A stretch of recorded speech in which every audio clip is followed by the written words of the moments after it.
service. Le buzz room service. Répondez, est-ce que vous me recevez? À côté de chez vous, il y a forcément quelqu'un qui fait le buzz. Sur Fréquence Plus. Totem? Ouais.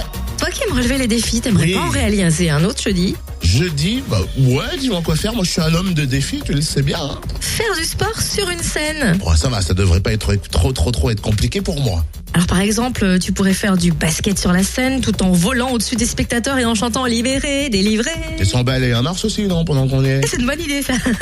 Non mais attends, c'est énorme ce qui va se passer au Palais des Sports. C'est la 3e édition de Sport en scène, un spectacle rythmé mêlant sport, humour et féerie. 8 numéros proposés avec la présence de champions dijonnais, toutes catégories, toutes disciplines qui seront mises à l'honneur. Pour en parler, Daniel Gontier, trésorier de l'Office municipal des sports de Dijon. Bonjour Monsieur Gontier. Bien, bonjour à vous et bonjour à tous vos auditeurs.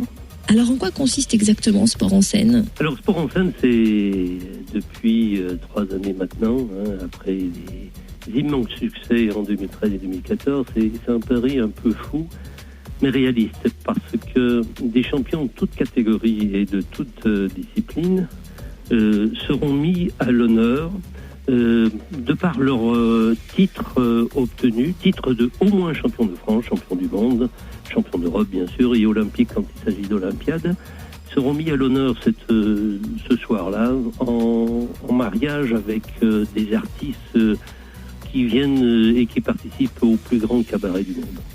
Alors comment est né ce pari fou, racontez-nous? Alors ce pari est né il y a maintenant 14 ans, puisque c'est un projet qui est lancé par la ville de Dijon et qui demande à l'Office municipal des sports d'organiser. Ce pari a pour origine la nuit du sport, qui a fait ses preuves pendant de nombreuses années, mais qui, au fil du temps, rapidement, est devenue une soirée un peu trop longue, un peu trop insipide, un peu trop répétitive. Et nous avons réfléchi à un système qui puisse, comme je viens de le dire, marier la mise à l'honneur des sportifs et permettre à des artistes de réunir un public le plus large possible, puisque si on met à l'honneur les sportifs, il s'agit bien d'intéresser le public dijonnais et au-delà, bien sûr, la grande couronne et tous ceux qui aiment le sport et l'art.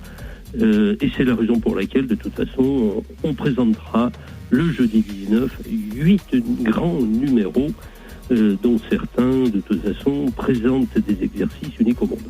Alors si on peut entrer un peu dans le détail, quel est le programme justement de cette 3e édition? Alors le programme, on va dire 2 parties.